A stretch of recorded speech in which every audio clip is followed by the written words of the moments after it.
Sa iba pa mga balita, nanindigan si Pangulong Ferdinand R. Marcos Jr. na hindi matitinag ang Pilipinas sa pagprotekta sa ating karapatan at soberenya sa mga teritoryo ng bansa.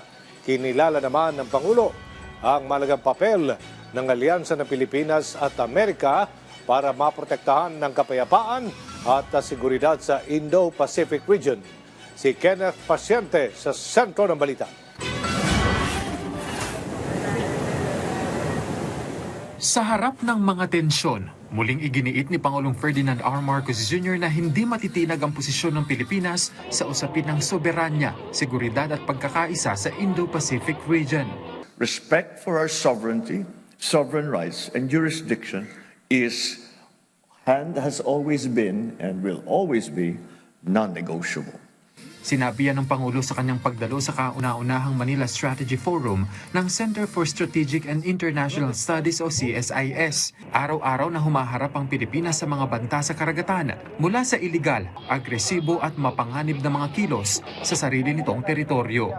We in the Philippines can say this with certainty because we face the threat every single day. Our government vessels and fisherfolk continue to be harassed in our own waters, and we remain on the receiving end of illegal, coercive, aggressive, and dangerous actions in the South China Sea. Kaya binigyang diin ng punong ehekutibo ang kahalagahan ng mga ganitong forum dahil sa bigat ng papel na ginagampanan ng Indo-Pacific sa pandaigdigang kapayapaan at kaayusan. Gayon din ang kahalagahan ng pagpapaigting ng alyansa ng Pilipinas sa ibang mga bansa gaya ng Estados Unidos.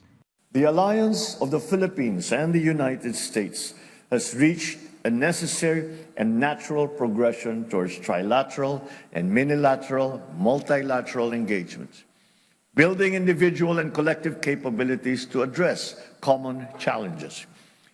Because today's challenges are not bound by borders. Because of that, cooperation is absolutely essential.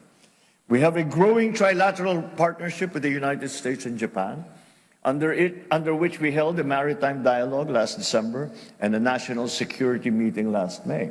Ipinunto pa ng Presidente na bukod sa usapin ng depensa, mas napapalawig ng mga partnership na ito ang ekonomiya. Kabilang dito ang pagsusulong ng mga proyekto gaya ng railway projects, teknolohiya at maritime security. At bilang susunod na chair ng ASEAN sa susunod na taon, sinabi ng Pangulo na muling ipapakita ng Pilipinas ang kakayahan ng rehiyon sa harap ng pandaigdigang pagbabago. In its almost 60 years of existence, ASEAN has enjoyed decades of unparalleled growth and enduring peace thanks to its unique brand of multilateralism. Its extended relations have also grown exponentially, and I look forward to welcoming the world, including President Trump, to the Philippines next year to showcase ASEAN's significant achievements and potential. Kenneth Pasyente, para sa Pambansang TV, sa Bagong Pilipinas.